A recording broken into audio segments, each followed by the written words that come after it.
The lights dimmed over the wrestling palace in Ufa, Russia, and a low electric hum rolled through the arena like distant thunder. This wasn't just another fight night, this was a proving ground, a stage where undefeated records would be tested, and where ambition would either rise or shatter. The canvas glowed under the harsh white lights as the crowd leaned forward in anticipation, their voices blending into a restless chorus of expectation. From the tunnel emerged Alexander Khokhlov, just 24 years of age, carrying the quiet confidence of an undefeated fighter. His journey had been a strange one, flashes of promise interrupted by long spells of inactivity. But tonight, none of that mattered. Tonight, he stepped into the ring not just to fight, but to prove that his unbeaten record was no illusion. Across the arena, the atmosphere shifted as the hometown favorite prepared to enter. Danis Gabdrafikov, 26 years old, born and raised in Ufa, walked forward with the calm intensity of a man who knew exactly what was at stake. 3 fights, 3 wins, 1 brutal first-round knockout. His record was short, but it carried weight. The crowd roared louder, sensing something special in their man. This was more than a fight, it was a collision of styles, of stories, of futures. The Russian silver title hung in the balance, shimmering under the lights like a promise waiting to be claimed.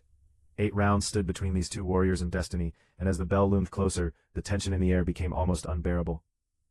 From the opening bell, the contrast was immediate and striking. Khokhlov, in black and gold, stood tall in the orthodox stance, probing cautiously, trying to establish his rhythm. But Gabdrafikov, he was something else entirely.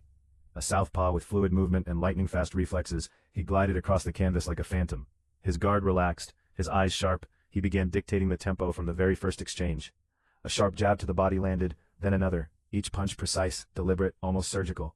Khokhlov responded with straight shots of his own, but there was a difference, a subtle but crucial gap in speed. Gabdrafikov wasn't just reacting, he was anticipating. A slick counter left, to the body snapped through, followed by a quick jab upstairs. The crowd erupted, sensing the early momentum. Khokhlov tried to close the distance, stepping forward behind his jab, but every advance was met with angles, counters, and movement. Gabdrafikov circled the ring effortlessly, turning defense into offense in a heartbeat.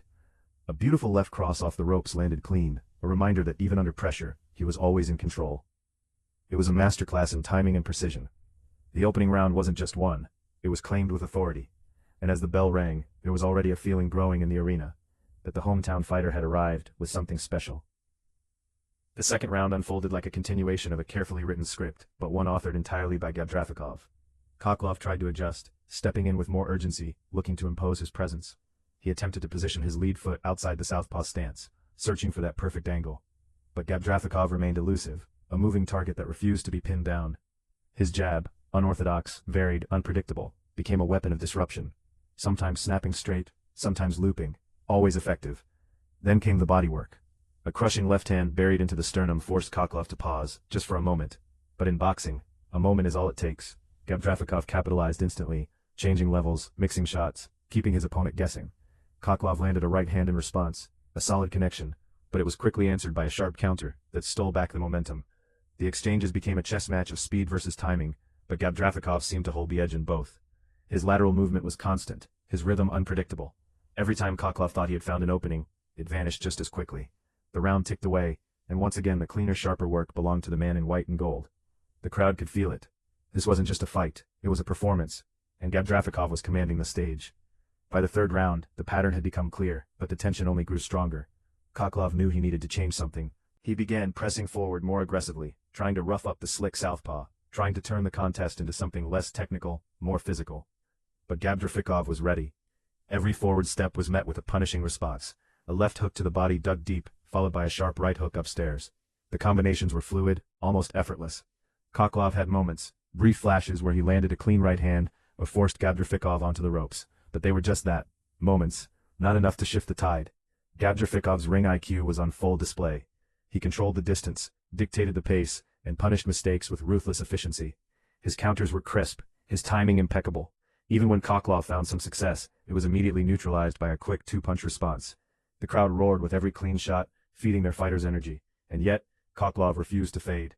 He kept coming forward, absorbing shots, searching for answers. But as the round came to a close, one thing was undeniable. Gabdrafikov was in control, and Khokhlov was running out of time to find a solution. The fourth round marked a shift, not in dominance, but in urgency. Khokhlov came out with renewed aggression, his movements sharper, his intentions clearer. He tried to trap Gabdrafikov against the ropes, looking to work the body, to slow down the elusive movement that had frustrated him for 3 rounds. For a moment, it seemed to work. A solid right hand landed upstairs, followed by pressure that forced Gabdrafikov into close quarters. But even there, even in the danger zone, Gabdrafikov remained composed. He clinched when necessary, spun out of trouble, and returned to center ring with that same calm precision. Then, just as quickly, he reasserted control. A sharp left hand while pivoting away drew a roar from the crowd.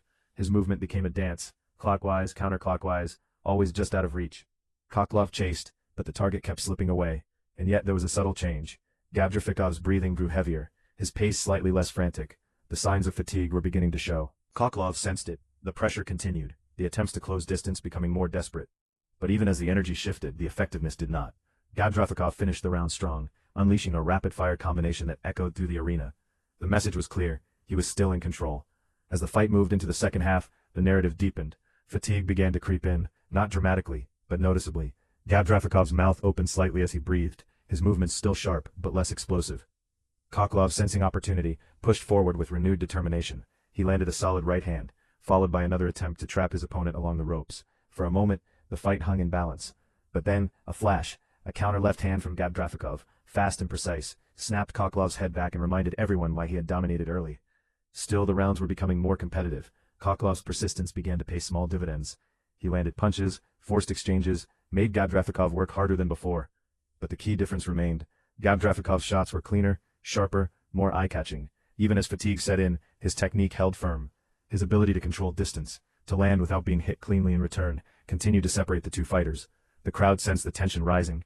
This was no longer just a display of skill. It was a battle of endurance, of will, of heart. Rounds 6 and 7 pushed both men into unfamiliar territory. Neither had gone this far before.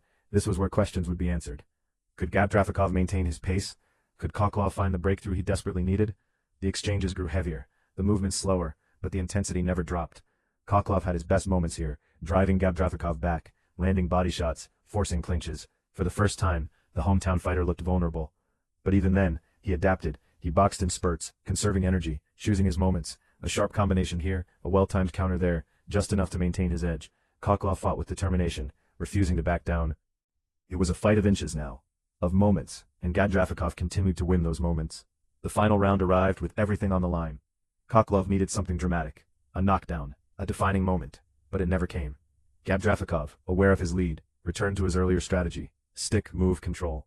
The crowd rose to their feet, their voices filling the arena, as their fighter danced around the ring, managing the final moments with intelligence and composure. Khokhlov threw everything he had left, a final surge of effort. But it wasn't enough. The bell rang, and just like that it was over. The judges' scorecards confirmed what the crowd already knew: a unanimous decision victory for Danis Gabdrafikov. The hometown hero remained undefeated, claiming the Russian silver title in a performance defined by speed, precision, and control. Alexander Khokhlov had fought bravely, shown heart and resilience, but on this night, it wasn't enough. As Gabdrafikov raised the belt high above his head, the arena erupted. This was more than a win, it was a statement. A rising star had taken another step toward greatness.